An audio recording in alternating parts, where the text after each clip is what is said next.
Welcome back to Alice Talks Football and welcome back to another live Manchester United news show.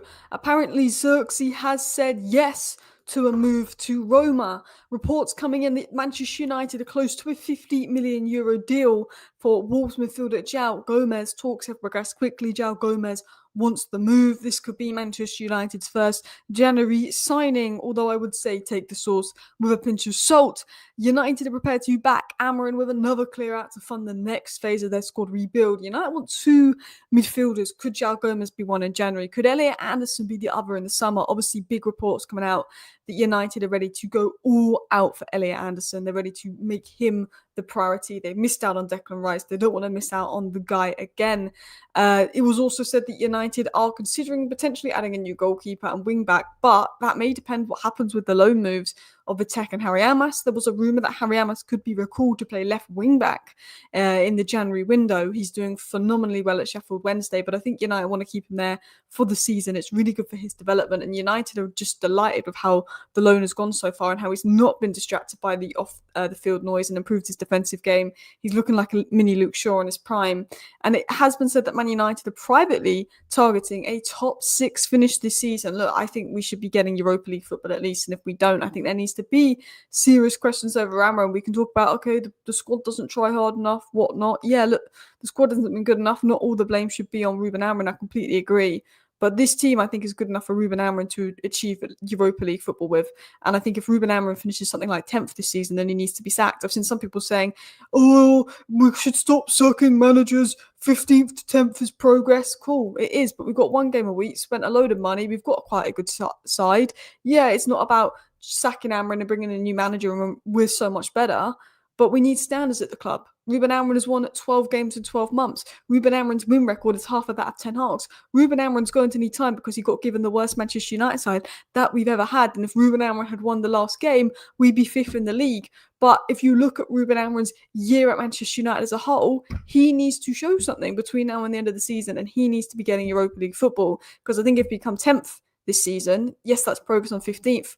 But I think this is Manchester United. We need to stop letting the standards drop. We're going to talk about Elliot Anderson. United really ready to go all out for Elliot Anderson. Andy Mitten, a very good journalist, has confirmed Elliot Anderson is the player we want and more. So I hope you're all doing well. Shall we dive right into the news?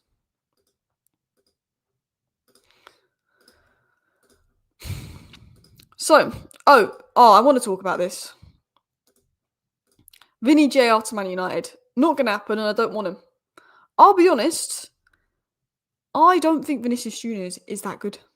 He's a really good player, don't get me wrong. But the way he had that strop when he didn't win the Ballon d'Or, the way he's stropping, right now, watch La Liga, who's been better, Rashford or Vinny? Rashford. And we pushed Rashford out.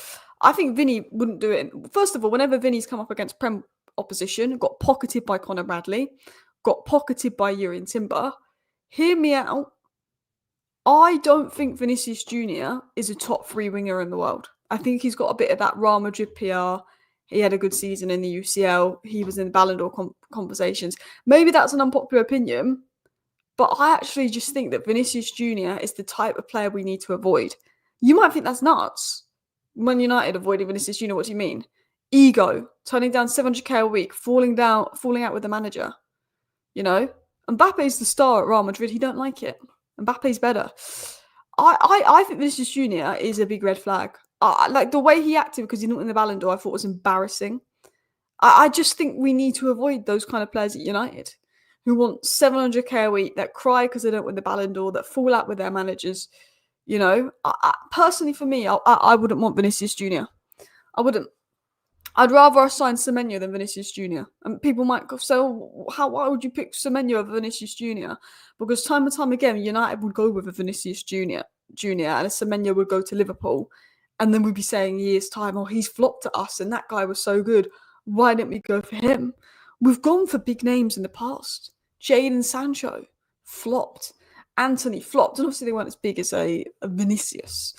But I want someone that I'm like, they can do it in the Prem. They want to be at United. They're not here for the wages. They're going to work hard. Like, I think the signings United need to be making aren't your De Jongs or your Vinicius Juniors. I think it's your Elliot Andersons. I think it's your Semenyos. I think they're the signings that we need to be making, because if you look at Liverpool, Gravenberch, Endo, Soboslai, McAllister, they were the signings they made when they went up a level, when they did their midfield rebuild. And I think Elliot Anderson should be the main guy. Maybe you look at Manu Kone, maybe you look at Joao Gomez, maybe you look at an Angelo Stiller as the second midfielder, but I think that's how we rebuild the team, to be honest. Just off topic. I just think Vinny's overrated. Marcus Rashford got more goal contributions in Ten Hag's first season and wasn't even nominated for the Ballon d'Or than Vinicius got in the season he should have won the Ballon d'Or. Vinicius cried that he didn't win the Ballon d'Or in a year where he got less goal contributions than what Marcus Rashford got in Ten Hag's first season in a season. Just for context as well. Rashford gets 40 goal contributions in a season, doesn't get nominated for the Ballon d'Or. Vinny gets less goal contributions and apparently is favourite to win the Ballon d'Or because Real Madrid won the Champions League. And if you perform in a couple of knockout Champions League games, you're the best player in the world. No, for me, the best player in the world isn't someone that performs in a couple of knockout Champions League games. It's someone that is your best player nearly every game of the season. For me, when I judge a player, I'm not judging you of how good you are in the World Cup and how good you are in the Champions League. I'm judging you across how good and consistent you are in your league. So it's all good if you can turn up in tournaments and big games. The best players do that. But are you also the best player throughout the season in every league game? You know? And Rodri was that. And as a Man United fan, Rodri should have won the Ballon d'Or because he was that guy. Anyway, let's dive into the news on Zirkzee because I'm going off topic here. The Red Devils have been offered an initial loan with an option to buy it for Joshua Zirkzee. The option would become an obligation if Roma qualified for the UCL. Zirkzee said yes to the move. So Zirkzee played the other day, wasn't great, but I don't think he was the worst player on the pitch. I think it's just very obvious that he's not started a league game this season and is a little bit rusty. And I think to see Zirkzee at his best, first of all, he's not a striker in a game versus Everton that's that physical. But to see Zirkzee at his best, he needs 3 or 4 starts in a row to build that up. Now, Zirkzee apparently has said yes to a move. He wants regular minutes ahead of the World Cup. He was very good in Italy, and I think Roma and Gasperini is a very good club for Joshua Zirkzee to go to. I don't think United are going to let Joshua Zirkzee go anywhere right now because there's AFCON, there's the injury issues to Cunha and Sesko. But at the end of the January window, if Sesko and Cunha are looking in good shape, Man United might go, you know what, we're going to let Zirkzee go. But I don't know. I think if there's a replacement, they will definitely let Zirkzee go. But if I think there's not a replacement, I'm not sure. Zirkzee said yes to the move. Zirkzee wants to move. Roma wants Zirkzee. United are looking at it, but I think it would be a late call. Obviously, Zirkzee's not been happy with his minutes, but this is his chance to get a few minutes for United and potentially turn it around. So that was said on Zirkzee. I do want to get into the news on Joao Gomez in a second. Amarin is absolutely the problem. A good coach doesn't need 11 specialised players to even barely function. Amarin has averaged 1 win a month. I'm sorry, terrible coach. I think that it's not the problem is 100% Amarin. I think we can sack Amarin, bring in another manager, and I can't guarantee we'll be a lot better. But what Amarin's problem is he's not adapting. And he keeps doing the same thing over and over again that isn't working, and almost like he's expecting a different result. And sometimes when the players show up and play that game with a much more intensity, we do better. But at the end of the day, when we dominate possession, we don't win under Amarin, and he's not finding any adaptations to that. And yes, he needs certain players to do that. But you are right, a good coach would adapt to some of our players' strengths, and Amarin isn't doing that. And, you know, if you're 6th, it's fine, and you're a bit hit and miss, but you're 6th, it's fine. But when you came 15th, you would think, would he change it? So I agree our starting 11 should be doing a lot better, and Amarin should be doing a lot better with the players he has. But I do also think that other players giving 100% and giving Amarin what he needs. Do you think Mason Mount should be starting? I do. I think potentially next game we could start Mount. I think we look better with Amad at wing back. And that's not because I think Amad's better at wing back, but I think it just means instead of having 5 defenders that are flat, we have 4 defenders and the 5th defender's attacking. And I think we just score more goals when Amad's at wing back. So I would play Mason Mount left 10, have Amad and Mbumo as the right 10s, and Cunha or Zirkzee up top. Or Cunha left 10 and Zirkzee up top, potentially, or, you know, vice versa.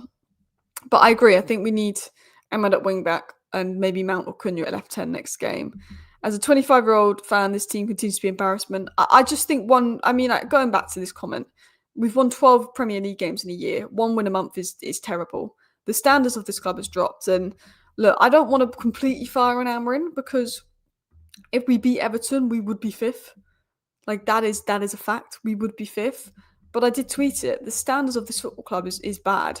You know, we've got, whenever I give Amarin criticism, I get called negative and I get attacked by people for being toxic and negative when I criticize Amarin. But I'm thinking, you know, I just think we're letting the standards go a bit. You know, I'm not saying, you know, sack Amarin and all our problems would be solved. No, it's not all on Amarin. You know, I think he's coached some games well, but most games badly. But the fact that we are blindly just like 12 wins in 12 months, that's appalling. This is Manchester United. I just think the standards have got so low where it's like, I've seen some people like, if Amarin comes 10th, it's progress. He should be given another 3-year contract. And I'm like, what? Amarin needs to get Europa League football. That for me, our squad is good enough with one game a week to get Europa League football. I don't care about AFCON, I don't care about this, I don't care about that. Amarin should be beating a 10-man Everton side at home. He should be. We need to stop making excuses. Yes, the players didn't show the intensity. Yes, the players can't pass the ball. Yes, Zirkzee maybe should have scored. Yes, Amarin can't control some of the idiotic things the players do on the pitch. But as a manager, Amarin should be able to see that they've got 10 men, we're at home, we've got the advantage, and adapt the system to capitalise on that. The fact that we played 80 minutes against a 10-man Everton team and never looked to once actually pin them back, 80 minutes versus 10-man Everton side, and Amarin didn't think once to say, guys, let's pin them back. That worries me from Amarin's perspective. The players can do better, 100%. And I think 12 wins in 12 months, your win record is the lowest by a considerable amount. You've got 80 minutes against a 10-man Everton. You don't want to switch from 3 centre-backs. You don't want to pin them back once. I do think his lack of in-game adjustments is worrying. You can say, look, if we beat Everton, we're 5th, we're in a good place. But have our performances been great? Were we great versus Tottenham? No. Were we great versus Forest? No. We had a good win versus Liverpool, but let's be honest, if Gakpo doesn't hit the post 3 times, we don't win that game. We had a good win versus Brighton, which we nearly bottled, and we had a win versus Sunderland. Sunderland, for me, has been our only good win this season where you just knew we were going to win that game comfortably. We almost bottled Chelsea. We almost bottled Brighton. Liverpool, we had the luck, and we deserved that luck. Maguire last minute. But it isn't sustainable. I'm not watching it thinking this is sustainable. And the standards have become so low that I need to see more from Ruben Amorim, but I need to see more from these players. 12 wins in 12 months is not acceptable. I'm not expecting a miracle, but I need to see Ruben Amorim showing me signs of he knows what he's doing. Because when you play 80 minutes against a 10-man Everton and you don't look to even press them, you've got to question the tactics. You've got to question the tactics. I do think the standards have got too low. We're really bad at breaking down low blocks. Yeah, and look, it's not just an Amorim problem. We couldn't break down low blocks under Ten Hag and Ollie. You've got to remember this. But it just doesn't feel sustainable. If the players aren't at it Sunday, we will be pulverised at Palace, a team of battlers, not bottlers. I mean, we have to be up for it. What we can say all we want about Ruben Amorim's tactics, but when the players are up for it, we play a lot better than when the players aren't up for it. At the end of the day, our performance will be determined not just by Amorim's tactics, but if the players are up for it. And those players better be up for it because they have the privilege of playing for Manchester United, earn a ridiculous amount of money. They better be up for it. Palace will be a slaughterhouse on Sunday, even if Palace play midweek. May not watch. I don't know. I don't know if I'd say slaughterhouse, but I'm not confident. If we're going to Ellen Road, I'm a bit more confident. But Palace, we don't have a good record at Selhurst Park. I'm not confident we get a result versus Palace. I never am confident we play Palace. Alice, I'll be straight. We're not getting European football as it stands currently. Well, the aim is top 6 this season, quietly. So pressure could be on Amorim. But look, we need a midfielder. We need a wing back. That's very obvious because when we take Casemiro off, we just collapse. And Casemiro can't play every minute of every game. And, and we're very reliant on Casemiro. So that brings up Joao Gomez. So, pardon me. Reports are coming out on Joao Gomez that Manchester United are close to a €50 million deal in January for midfielder Joao Gomez, and talks have progressed quickly. Now, being honest, I don't think Ekrem Konar is the best source of information, so I'm not jumping at this like, woo, we're going to get Joao Gomez. But this has been mentioned a few times before, that price tag, that United are in for him. And now he's saying that United are having talks underway, 50 million deal, and a deal is close. We know that 2 days ago, it was said that Wolves will consider offers for Joao Gomez. We know that Record Portugal said last week that Wolves midfielder Joao Gomez is open to joining United and a fee of 44 million would be enough. We know from Record Portugal that Amrin is aiming to reinforce Man United's midfield and has Joao Gomez in his mind for the January window, and Joao Gomez is open to a Manchester United move. We know that Wolves midfielder Joao Gomez ticks many of Jason Wilcock's boxes, and United would be willing to make a move for him in the January window. While Manchester United's number one priority in midfield is Elliot Anderson, and he is the dream for the club, they'd be willing to go for Joao Gomez in January. Now, reports are coming out that we've now started talks with Wolves over Joao Gomez in January and are progressing on a deal, and a deal was close because Wolves would be willing to accept £44 million, which United is willing to pay. Now, I don't know if I would take this story too seriously. I would take Ekram Kona with a pinch of salt. But what I am saying is there's a lot of rumours that we're having conversations over Joao Gomez. So it will be interesting to see if that progresses. What we do know on Joao Gomez is his numbers are very similar to Casemiro's. Now, he's not a similar player to Casemiro, but I think Joao Gomez will be exactly what Agate was meant to be, but we're not getting that from Agate, and he's better on the ball. ESPN said that United are now looking to get a deal done for Joao Gomez in January, and that's come out of ESPN Brazil, and that Man United want Joao Gomez, and the idea is to sign him in January. However, possible negotiation isn't expected to be easy, as Wolves will want a nice price. It has been said by reports in Brazil by Gay Lobo that Manchester United are in intense negotiations with Wolves to sign Joao Gomez for a fee of £43 million. There's an optimism by both Gomez and Man United that a deal will be done. So there has been a lot of mixed reports when it's come to Joao Gomez. But his numbers are pretty good. On the eye, he's pretty good. I know that Wolves aren't playing particularly well.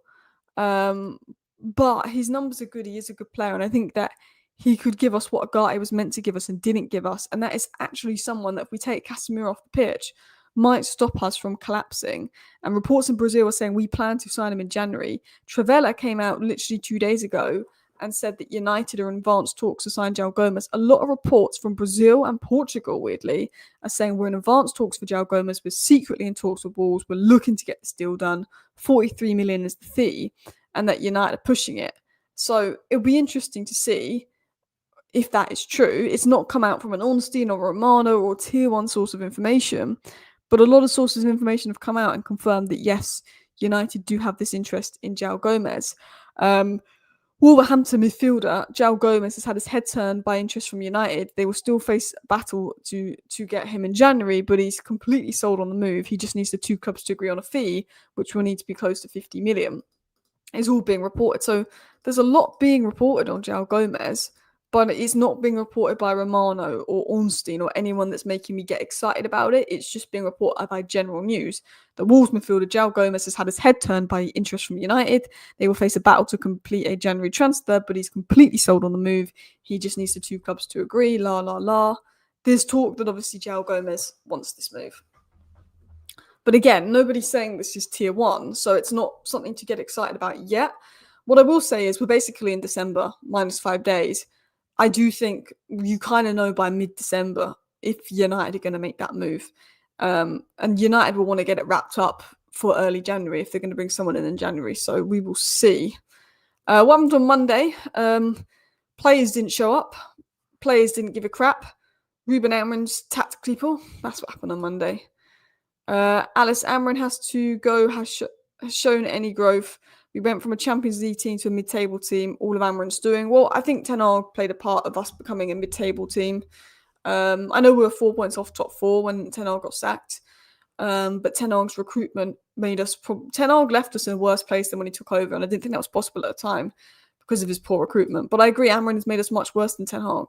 And Amarin's not showing us anything really other than 5 games unbeaten, which was hit and miss when you look at the performances to back him. Respectfully, we can't do top 6 this season, given how much the club has spent, in my opinion. It looks like they're banking on champs to recoup, so I think top 6 in their eyes is sufficient. I think it's got to be top 6 in Europa League at least. I don't think we're going to get Champions League, but I think if we can get Europa League, I'm happy with that. Gomes is good as a squad player. He's not the one to take us to the next level. Amarin will still play Bruno and Casemiro. He's an improvement on Agate, and he's someone that you can actually rotate Casemiro with, which would help. I look at Joao Gomez and I think he's not Elliot Anderson, but we can't get Elliot Anderson till summer. I think Joao Gomez and Elliot Anderson to replace Casemiro and Agate is the right step to take. And I think if you can get Joao Gomez in January and Elliot Anderson in the summer, then I think that's the right step by Manchester United. I want to talk about this news on Elliot Anderson, actually, because this has come out from a very credible source of information, a very good source of information in regards to Elliot Anderson. Elliot Anderson is the player that Manchester United want. And this has come out from a very good source of information in Andy Mitten. Now, I saw this quote tweet that I retweeted about Everyday MFC, and I completely agree with what he was saying. The Declan Rice moment for us, I feel. Homegrown, superb passer, tenacious out of possession, so intelligent. This is a player who with Kobe could form a 10-year midfield pairing at United to have a strong season to get him. UCL was there for the taking. I generally think if we had a lineup of Kobe and Elliot Anderson in midfield with Cunha and Bumo, Sesko firing, I think we can get top four. I think we could get top four, generally.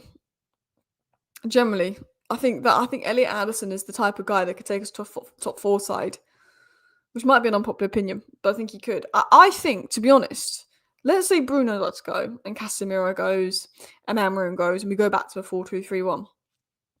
Yeah.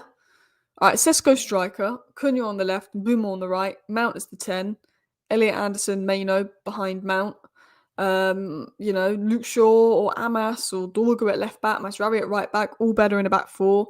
Yora and Delict, I think that's solid. Le Mans, I think that is a team that can push Champions League. I think Elliot Anderson could have that Declan Rice impact and put us back in that Champions League talk. I really do. But maybe that's just an unpopular opinion.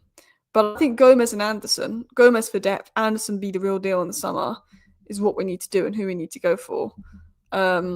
Yeah. Would you sell Delo? Yeah, I think I would. I think if we go to a manager that plays a back four, I'm not that fussed about selling Delo. But if we're going to stick with Amarin and this wing back approach, he's not good enough. So then I would sell Delo. If that is the plan, to stick with Amarin and go with the swing back approach. But we have to go all out for Elliot Anderson in the summer. We have to do everything we can to get Elliot Anderson in the summer. I don't think there's a deal that makes more sense right now than going for Elliot Anderson. Like, it just is like, that is the deal we need to do. That makes so much sense.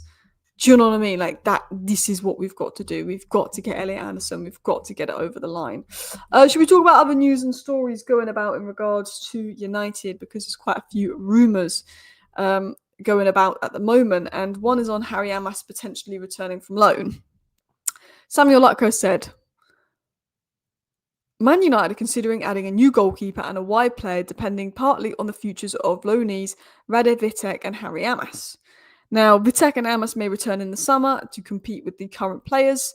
I think if we have Europa League, Champions League or Conference League football, or just any kind of European football, I think Vitek and Amass will return and they will stay because there's enough games to rotate and allow them to be competition. I think if we don't get European football again next season and have one game a week next season, which will be so long, then I think maybe not. I think I want European football. I think Amass can then come back and get some minutes. Vitek can get some minutes. Not only do I want European football because it's boring having one game a week, and but it's also like I want European football because then you can play Amass and Vitek, and your squad players can actually get minutes. And it can, because when you play one game a week, you have to think about, but then can we give Amass the minutes as well? So that's another thing. I feel like you're crying way too much. You're still 3 points off top four, and a lot are acting like we're 20th. I think it was the performance. It's not just where we are. I think the performance isn't convincing. It's not like we put in a good performance versus Everton. It was one of the worst performances I've ever seen. That's why I think there's a lot of negativity because of the performance. In regards to Harry Amass, some interesting things have been said, by the way. Man United and Sheffield Wednesday are both delighted with how Amass's loan has gone, and both would be open to further deals between the two clubs. Amass has impressed and not been distracted by the off-field noise at Hillsborough, which is really bad what's going on at Sheffield Wednesday right now, which United hope will make Amass even more resilient. He's playing for a team that's rock bottom of the league, that obviously aren't paying some of their players, within complete turmoil, that's had a points deduction, and he looks the mentally strongest there, and his resilience is showing, which is good. But Man United and Sheffield Wednesday are delighted with how good Amass has been. There was talk that United could even recall Amass because obviously left wing back needs improvement. But it said that United are unlikely to recall Amass because they think that he would benefit more from the minutes he's getting at Sheffield Wednesday and to have a season there. But there is talk of, Harry Amass potentially being recalled and given minutes of left wing back. But I probably wouldn't recall him. But I do think Harry Amass next season could be some serious competition for someone like Dorgo and Delo, particularly if we don't sign a wing back. Is Baleba still a 100 million player? Absolutely not. But Brighton will want that. Do you think Delo will go? No idea. We should bring back Rasmus and get rid of Zirkzee. No, I disagree. I think Rasmus was the right one to get rid of. Also, Rasmus has been hit and miss. Anderson will be signing up the summer if it gets him. Anderson is who we need to go all out for and put every penny on. Gomes and Anderson, for me, need tough players that can be scrappy sometimes. Everton players bullied us. I agree. They're the moves we should be doing. Samuel Lutkos did say United are privately targeting a top 6 finish this season. And I like that. We need to be finishing in the top 6. We can't be saying, if we come 9th, that's fine. Amarim can keep his job if we become 9th. It's progress. No, we should be saying we've got to be finishing in the top 6. We need to have those standards. So I like that. But anyway, people, I just wanted to keep this live stream short and sweet, covering all the news. Thank you for watching. I hope you're doing well. See you next time. Bye.